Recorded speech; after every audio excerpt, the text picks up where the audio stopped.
আসসালামু আলাইকুম। আমার ফেসবুক আপুরা ভাইয়েরা সবাই কেমন আছেন? আলহামদুলিল্লাহ আমিও ভালো আছি।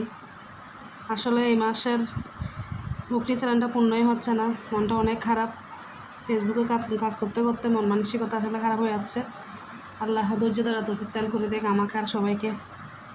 তাই আজকের মন মরা তো, তাই আজকে একটা রান্না করব, তেলাপিয়া মাছের মাথা দিয়ে ফল দিয়ে রান্না করব। দেখেন আমার রান্নাটা ভালো লাগলে সবাই লাইক কমেন্ট শেয়ার করে দিবেন। মনটা অনেক খারাপ, আসলে একটা কাজ করতে হচ্ছে, আজকে 1 বছর হয়ে গেছে। সবাই জিজ্ঞেস করে কিছু পেয়েছো, কিছু পেয়েছো? আরে বাবা, পেলে তো আলহামদুলিল্লাহ করে বলতাম। ঠিক না পুরো ভাইয়ের আমার মুখরি চ্যানেল পূর্ণ করতে পারি না এখনও, কি করব আপনারাই বলেন। এদিক দিয়ে পাশে আমার মাছ রান্না করছিলাম, ওটা হয়ে গেছে। ফল দিয়ে তেলাপিয়া